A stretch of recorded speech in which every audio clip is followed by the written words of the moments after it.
जब आप रात को आसमान की तरफ देखते हैं तब आपको बहुत सारे स्टार्स नजर आते हैं जो बिल्कुल हमारे सूरज जैसे हैं। लेकिन क्या आपने कभी सोचा है जिस तरह हमारी जमीन सूरज के गिर्द ऑर्बिट करती है उसी तरह आसमान में किसी न किसी स्टार के गिर्द हमारी जमीन जैसा सियारा ऑर्बिट करता हो जहां पर हम जैसे इंसान रहते हों। इसी के बारे में जानने के लिए नासा ने 2009 में केपलर स्पेस टेलीस्कोप और 2018 में टेस्ट स्पेस टेलीस्कोप को लॉन्च किया, जिनका मकसद हमारी जमीन जैसे सियारों को ढूंढना है जो अपने स्टार के हैबिटेबल जोन में आते हों। और मैं आपको बता दूं, नासा ने अभी तक 180 करोड़ से ज्यादा एक्सोप्लैनेट्स को ढूंढा है, जिनमें से 30 ऐसे सियारे हैं जो अपने स्टार के हैबिटेबल जोन में आते हैं और इन 30 सियारों में से 5 ऐसे सियारे हैं जिनके पहाड़, समुंदर और दरख्त बिल्कुल हमारी जमीन जैसे हैं। और क्या पता वहां पर लाइफ मौजूद हो। ये सब आप जानोगे आज की इस वीडियो में। वीडियो शुरू करने से पहले अगर आपने हमारे चैनल को सब्सक्राइब नहीं किया तो जल्दी से हमारे चैनल को सब्सक्राइब करने के साथ साथ हमारे वीडियोस को लाइक और शेयर जरूर करें।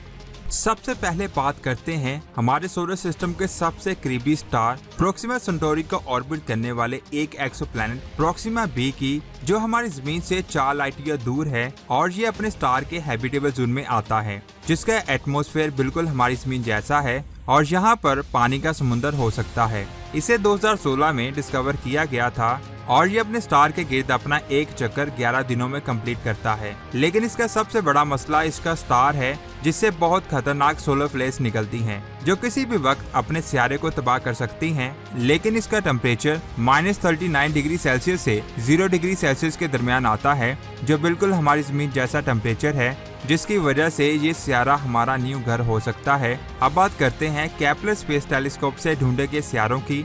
7 मार्च 2009 को नासा ने केपलर स्पेस टेलीस्कोप को लॉन्च किया, जिसने बहुत सारे सियारों को ढूंढा था। इसका नाम फेमस साइंसदान जोहानस केपलर के नाम पर रखा गया था। केपलर स्पेस टेलीस्कोप की मदद से हमने बहुत सारे अर्थ लाइक सियारों को ढूंढा था। इनमें से पहला सियारा केपलर 62e है, जो जमीन से 1200 लाइट ईयर दूर लाइडा कॉन्स्टेलेशन में मौजूद है। इसका रेडियस जमीन से 1.6 गुना ज्यादा है। इसका एवरेज टेम्परेचर -3 डिग्री सेल्सियस है और ये करीब 700 करोड़ साल पुराना है। साइंसदान को कहना है कि इसकी सरफेस हमारी जमीन जैसी है और यहाँ पर पानी का बहुत बड़ा समुंदर हो सकता है, जिसकी वजह से यहाँ पर बादल हो सकते हैं। यानी कि इस सियारे के पास हमारी जमीन के जैसा एक मोटा एटमॉस्फेयर हो सकता है और यहाँ पर बारिश भी होती होगी। साइंस में बड़ा होने की वजह से बहुत सारे साइंसदान इसे गैस जॉइंट मानते हैं, लेकिन कुछ साइंसदान इसे हैबिटेबल प्लैनेट मानते हैं। केपलर 62e से थोड़ा आगे जाने पर हमें केपलर 62f नजर आता है। ये भी केपलर 62 स्टार को ऑर्बिट करता है। इसका रेडियस जमीन के मुकाबले में 1.4 गुना ज्यादा है और इसका मास 2.8 गुना ज्यादा है। इसके बारे में भी साइंसदानों के दो मुख्तलिफ नजरियात हैं। कुछ साइंसदान को कहना है कि जहाँ पर जमीन और पानी दोनों मौजूद हैं, लेकिन कुछ साइंसदान इसे नेपच्यून की तरह गैस वर्ल्ड मानते हैं। ये सियारा अपने सोलर सिस्टम के किनारे पर मौजूद होने के बावजूद अपने स्टार के हैबिटेबल जोन में आता है। इसका average temperature -65 to -70 degree Celsius है। इसका मतलब ये हुआ कि अगर यहाँ पर पानी हुआ भी तो वो बर्फ की फॉर्म में होगा। इसकी एज करीब 700 करोड़ साल है और केपलर 62 के साइज के छोटे स्टार्स 3000 करोड़ साल तक जिंदा रह सकते हैं, जबकि हमारा सूरज 1000 करोड़ साल तक ही जिंदा रह पाता है। ये सियारा अपने स्टार से इतनी दूरी पर है कि इसे अपने स्टार से आने वाली खतरनाक रेडिएशन से कोई खतरा नहीं है। इन सब चीजों को देखते हुए साइंसदान को कहना है कि हो सकता है इस सियारे पर लाइफ मौजूद हो, लेकिन इसके बारे में अभी कुछ नहीं कहा जा सकता।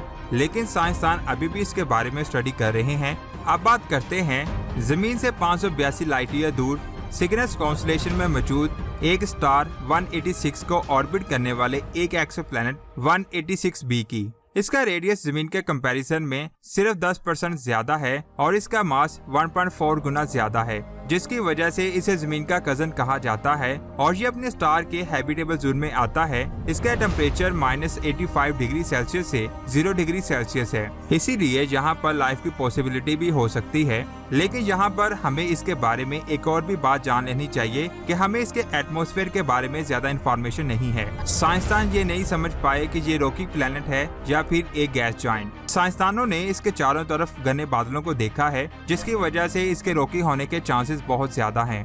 2018 में ये दावा किया गया था कि केपलर 186b पर क्लाइमेट बिल्कुल हमारी जमीन की तरह हो सकता है और यहाँ पर सीजन भी चेंज होते हैं। इसका मतलब ये हुआ कि ये हमारा न्यू घर हो सकता है। 2017 में केपलर स्पेस टेलीस्कोप की मदद से एक और एक्सोप्लैनेट को ढूंढा गया जिसका नाम KOI 7701 रखा गया। इसका साइज जमीन के कंपैरिजन में 3 गुना ज्यादा है और इसका अपने सूरज से डिस्टेंस हमारी जमीन जितना है, इसी वजह से इसे अपने स्टार से उतनी ही लाइट मिलती है जितनी हमें अपने सूरज से मिलती है। अब बात करते हैं केपलर स्पेस टेलीस्कोप से ढूंढे गए एक और एक्सोप्लैनेट की जिसका नाम है 128b, जो हमारी जमीन की तरह अपने स्टार के हैबिटेबल जोन में आता है। इसे 2017 में ढूंढा गया था और ये हमारी जमीन से 1.35 गुना ज्यादा बड़ा है। इसका टेम्परेचर -65 डिग्री सेल्सियस से 21 डिग्री सेल्सियस के दरमियान आता है, जो जमीन पर रहने वाले इंसानों के लिए बहुत ज्यादा बेहतर है। अगर बात करें इसके स्टार की जिसका नाम रोस 128 है, तो वो हमारे सूरज से 5 गुना छोटा है और सिर्फ 17% लाइट को एमिट करता है। इसका टेम्परेचर सूरज के कंपैरिजन में सिर्फ 60% है, लेकिन उम्र में ये हमारे सूरज से 2 गुना बड़ा है।